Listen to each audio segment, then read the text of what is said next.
and Now is back and originating inside the Go-Goat Sports studio. We're at the Wall Center on Burrard Street. Lovely setup. I encourage you to check out Sakaris and Price all the time, but this week, President's Week. You'll hear from owner Amar Doman on Friday of this week, but we're first and nowing it right now. Matt Baker alongside Nick Kowalski. Nick, how goes it? Doing very well. We're 5-1. We kind of got a long weekend under our belts now too, which was nice to have a little time off. Well, some people in the office, like yourself, had a couple hours of work here and there. Grinders like me. I was in the office Monday, man. You were on the gross grind, I thought. I was on the gross grind on literally grinding. Saturday. Yeah. Do I like the gross grind? I think I do. But some of us had a long weekend, but you had a friend in town and you took him around, right? And you did some hiking and yourself. Yeah, the best hike I've been on so far on Monday afternoon. We did the St. Mark Summit in Cypress Park there above West Vancouver. It was nice. The viewpoint at the top is unbelievable. I put a pic on my Instagram of it. It was an awesome time up there. I've heard it's breathtaking, but yeah. No long weekends for yours truly. In fact, Tyler Gammon, our football operations associate, was talking to him at practice today, and we were saying, we'll never guys like us, we're not going to have a holiday for a Monday for a while because Labor Day Monday is a day one ahead of going to Montreal for a Friday game.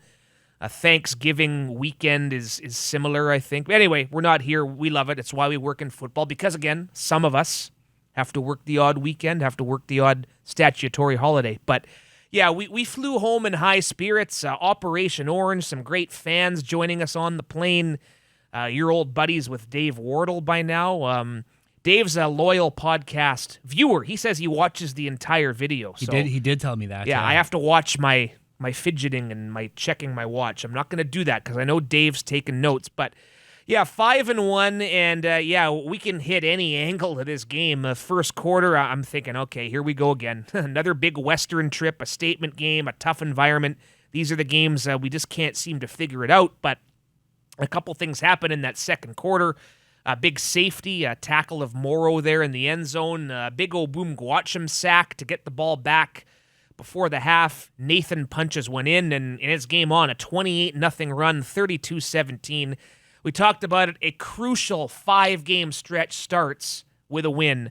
And, hey, you get to 6-1 this week against Edmonton. Not going to be easy. And all of a sudden, you're looking pretty good as far as, being in a playoff position for the long haul. But very, very impressed with how this team grinded it out in Saskatchewan. 100%, yeah. That was a statement win in my books, and it was a very fun win, too. I had a lot of fun filming that game. I know the players seemed to have a lot of fun. There was a lot of smiling, a lot of antics going on the bench after, engaging with the crowd at Mosaic after the win was kind of sealed up, and that was really cool to see. But, I mean, the defense really brought it, and that's kind of the story for me. I know Nathan was 27 of 33, another 300 yards, couple touchdowns too.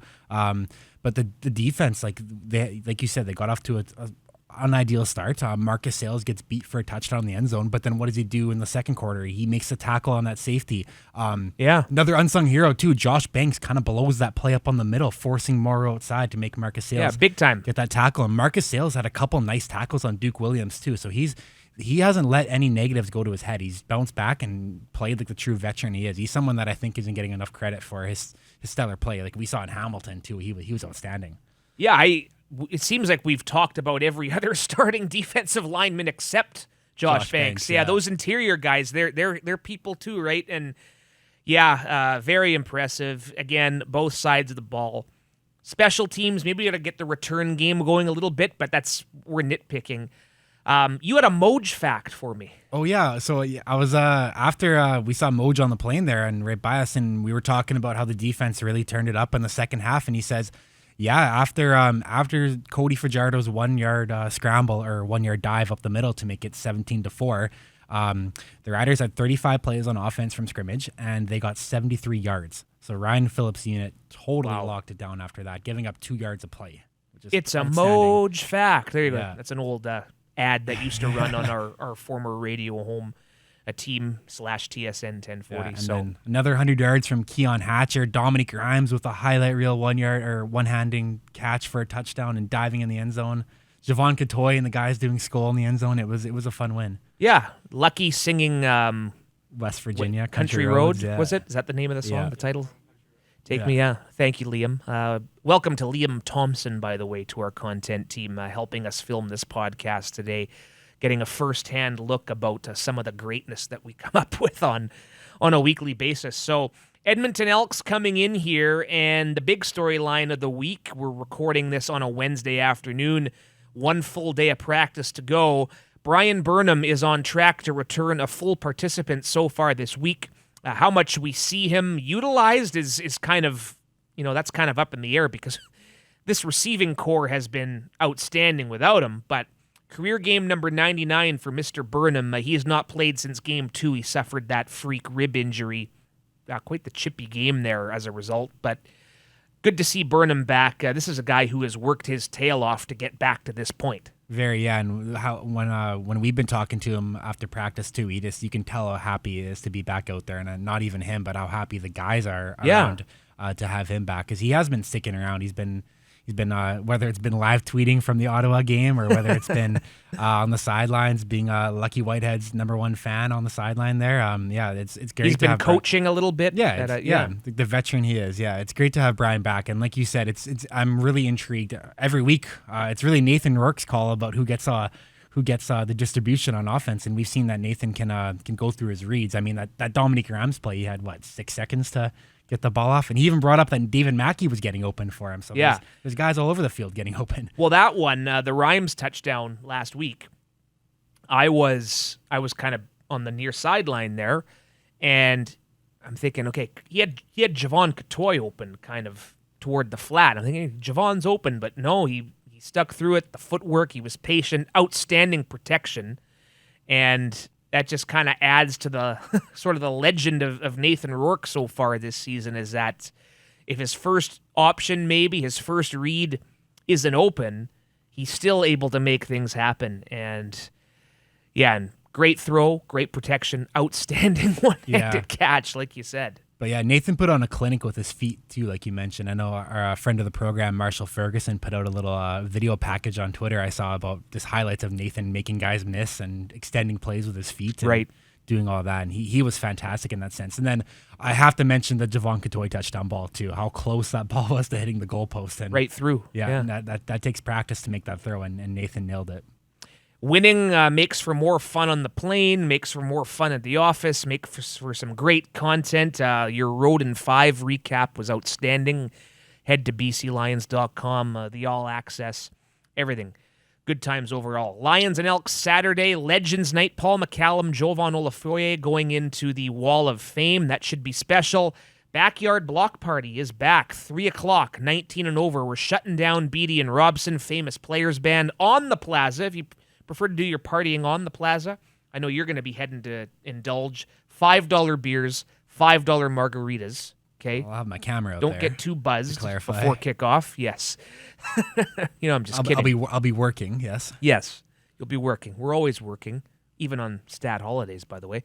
And so if you're looking for something to do Saturday, yes, inside should be fun. Outside, it's going to be a repeat, almost. No Biff Naked or no One Republic this time, but the Backyard Block Party is back. Kids tickets, $10, 17 and under, accompanying parents for $25.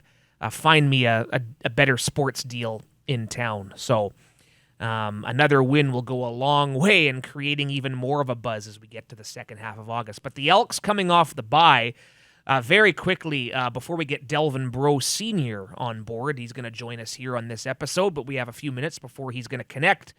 Elks had the bye. Quickly around the league, kind of go in reverse order. Another Sunday game for the Toronto Argonauts, but Caleb Evans and the Ottawa Redblacks go into BMO Field and get the job done. This game got a little chippy at the end with Winston McManus throwing, whose shoe is it that he threw? Was it Nate Bahar? Yeah, I believe it was Bahar, yeah. So I'm thinking, okay, what's going on here? I mean, Toronto needs to come back in the fourth quarter to try and win this thing, and you're taking stupid penalties. But, Hey, good for the Ottawa Red Blacks finally getting in the win column. Yeah, it was a trendy pick I saw for people taking Ottawa to get their first win, and they were right. But Caleb Evans, he's their guy now, right, in Ottawa? He has to be for at least the time being. Well, I mean, Mazzoli's not going to be ready for quite some time, but yeah, like moving forward with him, and they're not far out of a playoff spot right now. So no, and I like what he can do. He can make plays with his feet. You saw him extending drives, getting points before the half, just like we did in Saskatchewan. Points before the half can really set you up nicely. And then, so, just when you think the Toronto Argos, they might be the team in the East that runs away with it, all of a sudden, that's what you call a big swing game. Mm-hmm. Now it's once again game on. Yeah, exactly. And I think we can call Jalen Acklin officially a superstar receiver in the CFL. Totally. Yeah, him and Caleb Evans have showed a good connection so far. And then on the flip side, something else I was really impressed by was the Red Blacks really held Andrew Harris in check. That front four, Arenzo Malden's having an unbelievable season for them up front and forced a fumble on Harris in the third quarter. Another big turning point in that game, and Ottawa got it done. Saturday night, Winnipeg, ho-hum, 8-0, go into Calgary. Again, you think maybe the Bombers are going to be handed one here, but I think the Calgary Stampeders learned firsthand you can't beat the Winnipeg Blue Bombers by just kicking field goals. What was it, 4 field goals they had to settle for in the first half alone? Hurt them a lot. Zach Caleros, a little more lively than he was in Edmonton when he completed, just 7 passes. So he went for, I think, close to 400 yards. Or did he go over 400 yards? But 4 touchdown passes. Dalton Schoen, another one of his favorite targets. So a good little balanced victory for the Winnipeg Blue Bombers to stay unbeaten. Dalton Schoen is running away with the most outstanding rookie award right now too. Yep. Yeah, he's running away with that. Him and Caleros were top performers for the month of July as well. Well deserved. We saw what they did here back a few weeks ago. Yeah, Schoen's a true threat at receiver, and then we also saw Nick Dembski get back into the lineup, score 2 touchdowns. I mean, the fourth quarter they blank Calgary on the scoreboard. Another big part of that win too. Brady Oliveira at over 100 on the ground. So they're just getting scarier and scarier in Winnipeg. They're really proving that they're undefeated for a reason now. There's really no. I mean, at the start they didn't have the most impressive wins, but these Calgary wins, very impressive. Yep, still very much going to be the measuring stick in this race to the top in the Western Division. We'll look ahead to the other games this week after we speak with Delvin Breaux, but we were in Regina Thursday night, out for dinner and a couple of Diet Pepsis, and I kind of drew the short straw. I was sitting with my back to the TV, so couldn't really take in the Tiger Cats and Alouettes game live, but Hamilton, again, trying to stake a claim that maybe they should be the team to beat in the Eastern Division. They're going to play Toronto 4 times here in the next 5 weeks, I think. Love it. I don't know. It's like a hockey playoff series. I love it. It's like the Canadian division of the NHL is what it is, and I didn't like that either, but I understood why they had to do it. So, but seriously, spread those games out. It's going to get nasty, though. Play one at the end of the year. Maybe first place is on the line at the end of the year. I know. Making the schedules hard. Props to Trevor Hardy and everybody at the CFL office. Not an easy job, but spread them out, I say. Spread them out. Easier said than done. Anyway, the Tiger Cats got it done against Montreal. A little bit of controversy at the end with Trevor Harris having to come out after taking that hit. And as a result, they don't get the job done. But the Tiger Cats taking advantage, they end up taking advantage at the end of the week with Toronto losing. They get their elusive second win of the season. Yeah, Stephen Dunbar is another guy in my mind who's entering borderline superstar territory at receiver. He's scored another touchdown off a little screen, and he's been Hamilton's offense so far this season too, with their kind of 2-quarterback system that they're implementing now with Dane Evans and Matthew Schultz. But that game did get interesting at the late. It was pretty physical late too, and the Ticats held on. They got Carl Brooks back in their secondary too. He had an outstanding game. So they've been dealing with some injuries. I saw Simone Lawrence is now off the 6-game injured list. So maybe they're getting healthy at the right time as we approach Labor Day. Still the Labor Day games a few weeks away. We're talking about it. So for those of us who are working on Labor Day Monday, I'll stop giving you a hard time.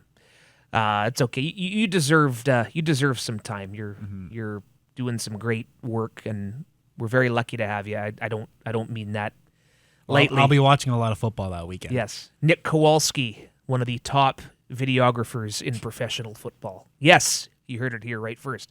One of the top guys in professional football in terms of just saying, "Hey, how's it going?" Having a good conversation with Delvin Breaux Sr. slated to join us on First and Now. And it is our great pleasure now on First and Now to welcome in a veteran of 54 CFL games, 5 of those with the BC Lions, previously with the Hamilton Tiger Cats. Member of the New Orleans Saints, in between stints with Hamilton as well. Lions defensive back Delvin Breaux Sr. joining us here on the podcast. Delvin, sir, great to be with you. Hey, thank you guys for having me. I appreciate it. Yes, was on our list for a while to get you on the horn, and you're in here ahead of a game against the Edmonton Elks, a couple practice days under our belt. But take it back. You and I were talking a bit on the sidelines in Saskatchewan about how we're almost in a way kind of happy with how that game started because we're going to figure out what kind of team we are. So what did you learn about your team, our team here, after that big comeback win? That we're very resilient despite being down. No matter what, we fought and fought and fought, and not just individually, but as a team. And you can feel that energy as we're heading into the locker room. And I just knew, like from that moment, once me and you talked, I was like, man, we're gonna win this game. Like I knew it. It clicked in my mind. I'm like, man, we're gonna win this game because we're the more poised team. Um, we're the most team that's making the fewest mistakes right now. Like regardless of the score, that happens, right? But I just knew it. I just knew it. I'm like, man, going into halftime, we're this close. I'm like, oh my god, man, I think we're gonna pull this victory off, and we did, man. So just the resilience that we all play with. Um, Man, it's like no other. I mean, you can't underestimate the importance of the defensive line. Boom Gwacham gets the big sack to snuff out a drive and get the ball back, and the Nathan touchdown really is what helps set it all in motion too, right? I mean, it's complementary football at its best. Absolutely, absolutely. When you have us playing in all three phases of the game, man, it's gonna be hard to beat us.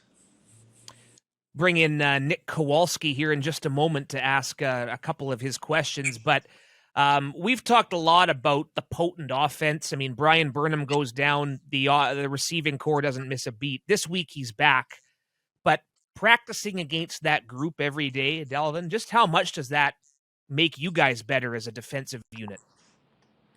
You know what? Going against, well, first of all, I'm happy and glad that we getting burned back.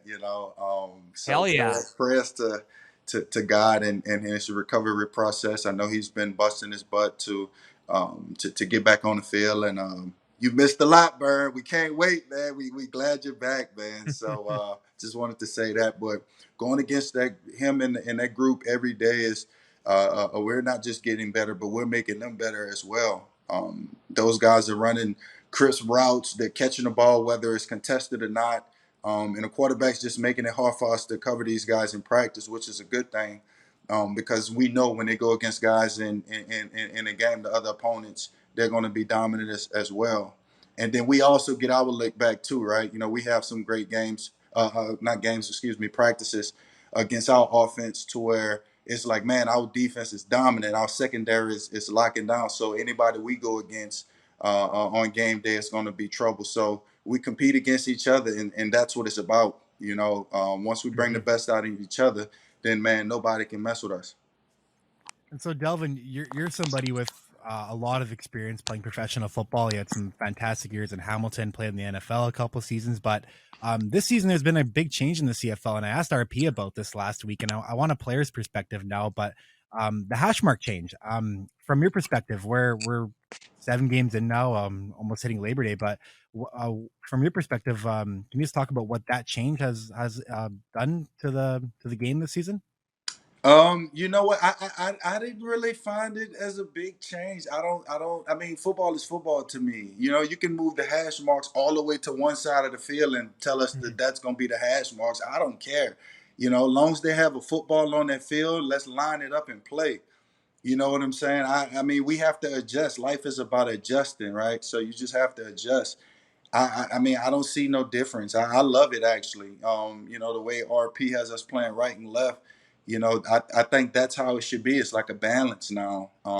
As far as the hash marks, if that's what I would say, it's like a balance to where, we don't have to run to the hash, the boundary hash, or you don't have to run all the way to the field. We can just play right and left as a balance, and we can still play ball. So I don't mind it. I don't care. It's football at the end of the day, and man, we're getting the job done. Yeah, I've had a high interest in how RP has put you guys just to on a left and right spot instead of that boundary field. But I mean, you've joined this year. You joined a unit that's been here for a couple years with Gary Peters, TJ Lee, Marcus Sales. Established veterans. How welcoming has that group been for you? Man, yeah, man, I love those guys. And this is probably one of the most one of the most craziest character, accountable, smart, intelligent room. And I'm gonna say all that because that's what we have in that room with those guys. We have a lot of experience. We have guys who've played multiple games, who understand the game through ins and outs. So we have guys from the top to the bottom in the DB room, and I love it, man. It's been welcoming. They've been opening with open arms by calling me the OG. So I take that role very seriously. I don't take it for granted. I love it, man, because I get to guide those guys. I get to be that supervision, making sure everything is to the T whenever game day comes, right? Making sure that game day communication is where it needs to be, making sure these guys be lined up, hold these guys accountable for anything. So it's been very welcoming. I appreciate those guys. I love those guys. And man, as you can see by the way we play, you can tell we love each other, man. So it's definitely a great group, and I'm glad to be here. And we'll get into your backstory in a bit here, but I mean, we got what I count you as an SEC defensive back. I think that makes 3 of you in the starting backfield that have played or been on SEC scholarships with you, Gary, and Mojay. then Quincy Mojay in Georgia too, right? So have you ever Yeah. been part of a professional backfield that had all that SEC talent on it? Yeah, and Luchez Purifoy, he was at Florida. He played for Florida Gators There for you two go. Yeah. years. So man, we That's have right. man, we have some dogs, man. We have all across the board, man. So it's pretty dope. Yeah, Nick mentioned that your backstory. Big reason you didn't play college was because of you've chronicled it to your serious neck injury, Unbroken. Your book, very very solid read, and lots of eye opening topics in there. But take us back to that time, Delvin, where you suffered the injury and kind of what was going through your mind. I mean, it was obvious you never thought you were going to play football again at some point, right? I mean, just take our listeners back for some that might not know about it. You know what? It was October 27th, 2006. It was 2 days after my 17th birthday. It was crazy times. Um, yeah, I was in my senior year. I was committed to playing for LSU, the LSU. Um, Yep. so, man, it get tough telling this story, man, just because it's like I'm not supposed to be here, but I'm here. But we was coming out of kickoff, out of halftime, and I was on kickoff, and my coach was like, "Man, somebody has to make a play. Somebody has to make a play." And I could just see myself like, "Man, that's gonna be me. I'm gonna make that play." Like in the back of my mind, like I'm gonna make this play. I wasn't supposed to be on kickoff that week because all week in practice they didn't have me on kickoff team, and I wasn't practicing on kickoff team or whatnot. But the week prior to that, I was on kickoff because they had a great returner. So all week in practice and on there. Then come game time, coach like, "Hey, we need one more. We need one more." And I'm sitting on the sideline. They're like, "Bro, come on, you're supposed to be in there." And I'm like, "No, I'm not. I wasn't on there all week in practice." So he's like, "Come on, bro, just come." I say, "All right, you know what? Coach said he needed a play being made, so I'm going to be that guy." So that was me. So I got out. I was on the left-hand side of the field. I shot out of there like a cannon. Like, man, I thought I was Usain Bolt, man. I was just gone. I was the first one down on the field. And the guy, Peyton Jason, the returner, he was running on an angle and I dove in. I didn't dive with my head down. My head was up, but like the crown of my helmet, it's like simultaneously connected with his knee. As his knee lifted, the crown of my helmet like hit it. It was simultaneously. And next thing you know, my neck jerked back, and everything was dark. Like everything just went dark. like my body wasn't moving anything. I could just hear my teammates like, D bro, come on, get up. We need you. We need you.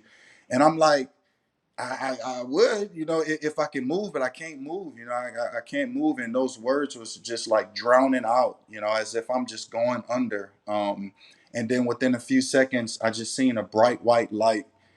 Like it was something I can't explain. I would say that Morgan Freeman and Jim Carrey, and I want to say it was in Bruce Almighty when it was in the room and they made the room go all white. That's what I saw. I was just looking around this room. Like I myself was just looking around the room, just like, man, what's going on? What's going on? Like, where am I? And within a few seconds, coach came with a smelling salt. I woke up. He was like, hey, you okay? I said, yeah. He was like, all right, well, let's go. Get up.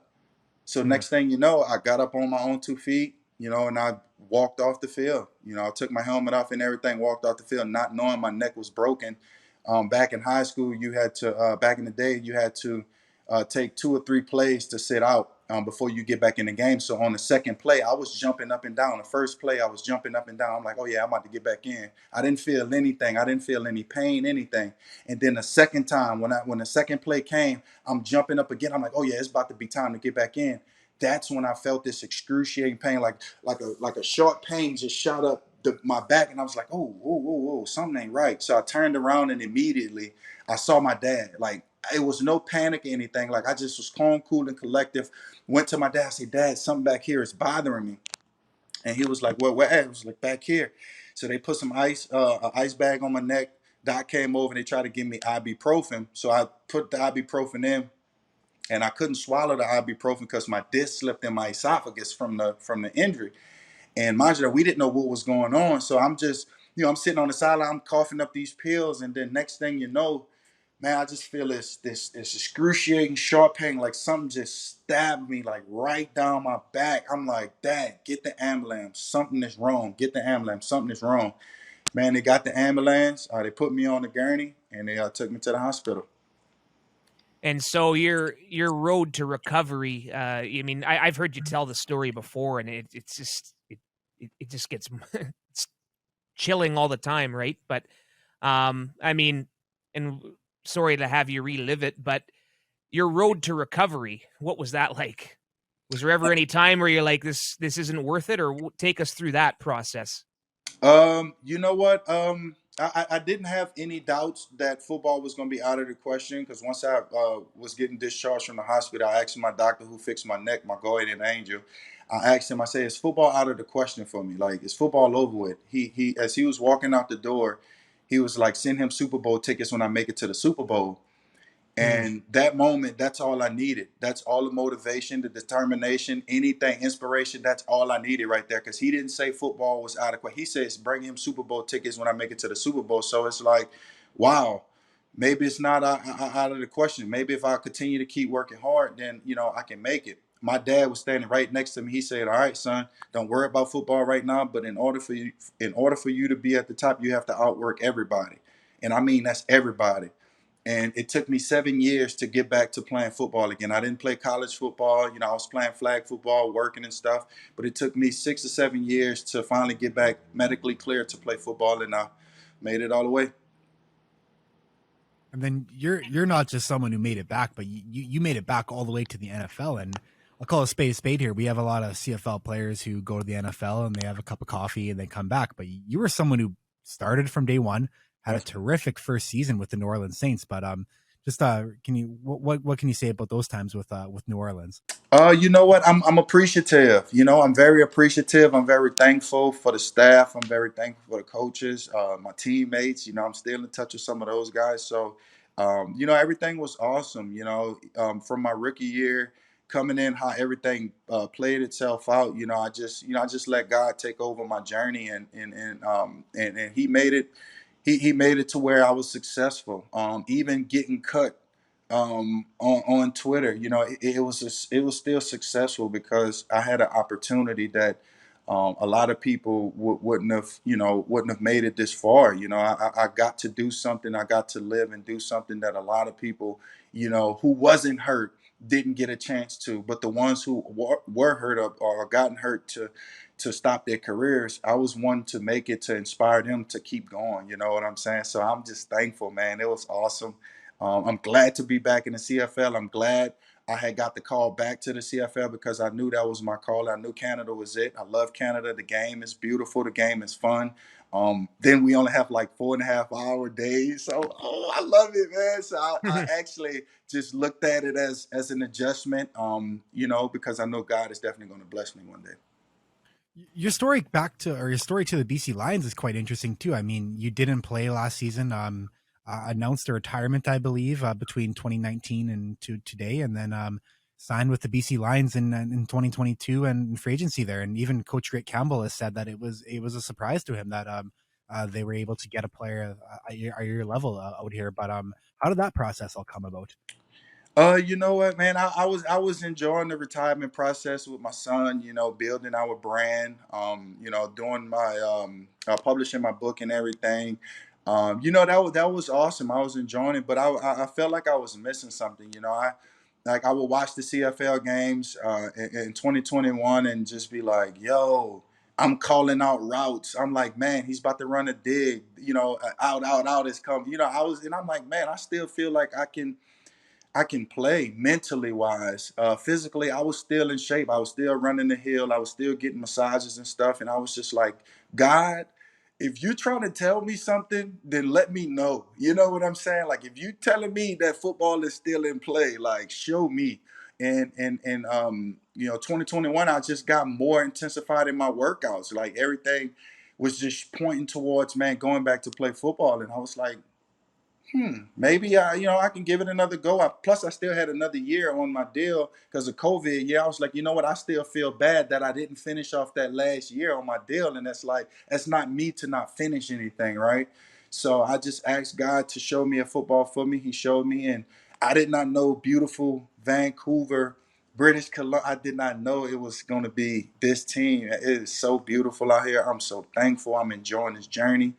And I couldn't be more proud of where I'm at in my life, and I'm thankful for Coach Rick, Neil, and them for taking a chance on me. And like I said, I've been giving it my all, and I'm gonna continue to keep doing that.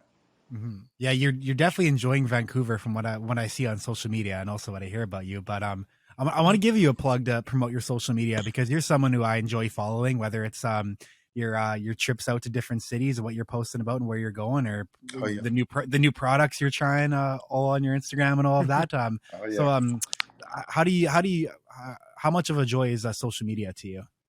What doing this job? To me, it's not a job. This is fun for me. So just doing this activity, I look at social media as the perfect thing for it. I mean, people want to know what we're doing in our everyday life. Yeah, my family's back home in the States. They don't get to see me every day. They don't get to see what I do. They don't get to see the locker room. They don't get to see the cannabis dispensaries. They don't get to see the bookstores. They don't get to see all that. So me out here is giving them something to look forward to so they can come out here. They're going to want to come out here. They're going to want to visit, right? So it's just enjoyment, and being able to socialize with the fans on social media. I'm meeting new Vancouver fans, Surrey fans, and it's been amazing. Just understanding the city, understanding what's it like growing up here. Like I think it's awesome. I love social media for that aspect, and I think that's brilliant. Well said. Before we let you go, I have you for a couple more minutes, Mr. Breaux. We were talking in a previous conversation about various seasonings you like with your cooking. You played for the New Orleans Saints. You grew up in the state of Louisiana. So, and hey, I seen Moj giving you some of his famous jambalaya before one of our games. So it's safe to say you're a big Cajun food guy, right? Yes, absolutely. I love my Cajun. I gotta have my Cajuns. What you gotta get other than Moj's jambalaya? Do you have a favorite dish you like to cook? Yes. So I finally critiqued it my gumbo, and I finally critiqued it my red beans and rice. So I'm gonna have to get my mama to send up a care package for me so I can make that for the squad or make that for some of the guys. Probably my DBs. I probably just make it for my DBs and let those guys try some of that New Orleans Southern style red beans dish. I say include us guys in that. I love the doing. I've told you this before. New Orleans is my favorite city, even though I made the mistake of drinking more than one hurricane my first night there. That's another. Ooh-wee. You can ask Moj about that story, speaking of him, but you're true New Orleans. Yes, indeed. Got to take Delvin, your time. Yeah. Delvin, before you get go, or we let you go here, I want to ask this because I know you're going to give a good answer, and I don't want to rub salt in the wound, but how hungry are you to win a Grey Cup? Very hungry. Very hungry. That's another one of the reasons why I decided to come out of retirement, because it's something I'm chasing, and I'm very hungry for it. So whatever I have to do to get it, I'm all in. We can't wait. We certainly have a caliber of team that can accomplish something very special. A lot of work to be done, but I can tell you the buzz in the city, a lot of my friends are telling me, Delvin, that they're having more fun than they've ever had watching this team. So wow. all the more reason to keep the run going. Listen, sir, always appreciate it. We love talking with you, and we'll let's go get that win against the Elks. Yes, sir. Thank you guys so much. Y'all have a good one. Appreciate it, Delvin. Defensive back Delvin Breaux Sr., you get the sense he's due to get a takeaway. He was close. I think it was against Hamilton. Was he close? A couple balls have came just out of his grasp, yeah. Great conversation, not easy subject matter, and we encourage you to check out his book, Unbroken, with his last name as the broken spelling. So not hard to find. So some eye-opening life experiences in there, which we did not get to them all. Give a disclaimer, it is quite telling, some of the stories he has, but it's molded him into the player and the man he is today, Delvin Breaux Sr. And it was nice to see him help the defense prevail there against Hamilton 2 weeks ago as well. I know it was special for him to face his former Tiger Cat friends. Yeah, I know another thing he put on social media actually after last Friday was after the win against Saskatchewan, he said that he has now beaten every CFL team. Nice little nugget. Mm-hmm. Love it. Week 9 in the Canadian Football League gets going Thursday. The 8-0 Blue Bombers going into Montreal. We declaring another Winnipeg victory here. What's your spidey senses? Yeah, I'm taking Winnipeg. They got Jackson Jeffcoat back. Whenever Willie and Jackson Jeffcoat are on the ends there in Winnipeg, it's going to be a tough night for the opposing offense. First of back-to-back meetings between those two clubs. But we were talking about this. Those Montreal Winnipeg games played at Molson Stadium there. Weird. They're wacky. They're very high scoring weird. and they're wacky. You remember the Chris Strevler game where Winnipeg got like a 28-point lead and then Vernon Adams hit Jake Weineke on a last-second touchdown. Last play of the game, yeah. Erase it. And there's been some weird stuff going on in those games. I remember there's a double overtime game when Darian Durant was there. I remember that. That's right. Yes. Weird stuff going on with Winnipeg and Montreal. Back-to-back meetings, those two. Week 9 at Molson Stadium. Next week they'll be back at IG Field. So, I don't know.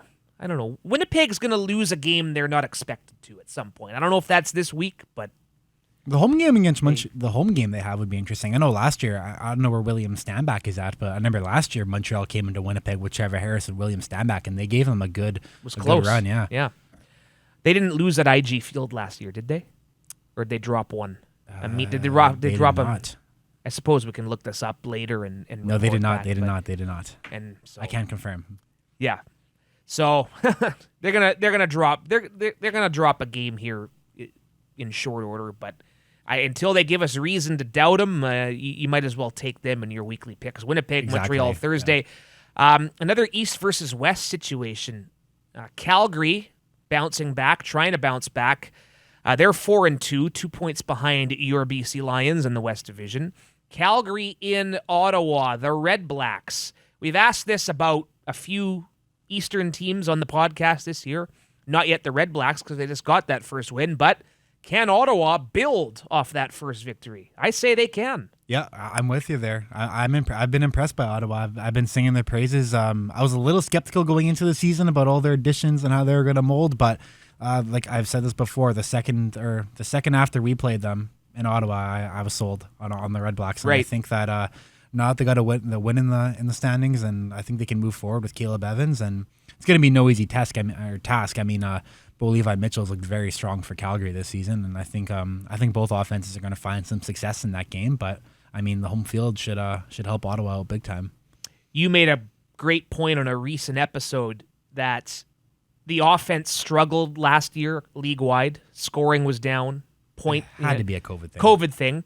But another thing, and we've seen it firsthand here with our team, teams last year that had first-year head coaches with those teams, Paul LaPolice in Ottawa, Rick Campbell here with the Lions, I think you're seeing the effect that having a year under the belt now, yeah.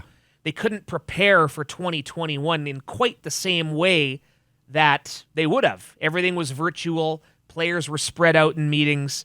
There was no season, of course, in 2020, so the coaching staff was just preparing amongst themselves when they didn't have access to players. So Paul LaPolice with Caleb Evans, they've been together for over a year now. They're having to start them with Mazzoli out. I think maybe you're going to see the effect of that.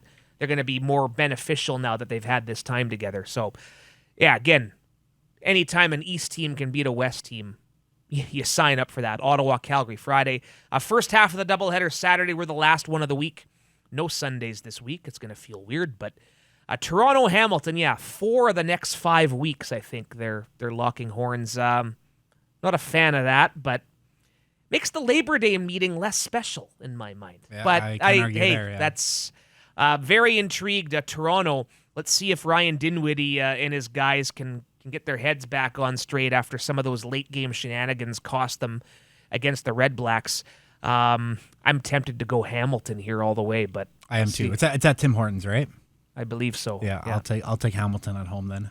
If it's not at Tim Hortons, it'll be at Tim Hortons the next week they play. So. I'm not. This isn't a hot take, but I think it's going to be a very physical, very nasty game, and I think Hamilton's going to come out on top. I mean, they got Carl Brooks back, like we mentioned, in their secondary, but Tunde Adeleke has just been crushing guys all Special season player. long. Yeah, he is. You got to keep your head up when you're going over the middle against Hamilton this season, and I think they're really going to bring it against their in-province rival. So we will be trying to catch bits and pieces of that one on the scoreboard or in the locker rooms. I'm very excited I have the honor of hosting a Q&A session with Jovan Olafoye and Paul McCallum, our 2 Wall of Fame inductees in pregame. So, yeah, special night, Wall of Fame inductions. We're going to have a halftime performance from some vintage Lions cheerleaders of years past. That's going to be cool. Yeah, stay tuned for a Stephen Chang article on them too. Correct? Yes, Stephen Chang, yes, at BCLions.com. He was very excited to get that assignment this week, doing a bit of a write-up on some of the alumni dance team members. Backyard block party, Beatty and Robson, 3 o'clock, 19 and over. Those on the plaza, again, food specials, $5 beers, $5 margaritas. Make sure to subscribe if you're not already. Rate and review this podcast. Thank you for tuning in on your favorite platform. We're on Twitter at First and Now. I'm at BakesTakes84. He is at Nick_Kowalski. No C in Nick, N-I-K. Nick_Kowalski. Correct. Best videographer in Canada. Is that what we said, or was it pro football? He's up there. I mean, we got to pump our own tires here. I'm not saying nothing. Special thanks to Trevor Martins hitting switches and conducting things there in the booth, as Matt Sakaris would normally say. And Liam Thompson helping out on the video side. Welcome, Liam. We're going to get a win against his old Elks team. We hired him away from Edmonton. I don't think we have to give up any draft pick compensation, but we'll see. We'll see. First and Now, BCLions.com.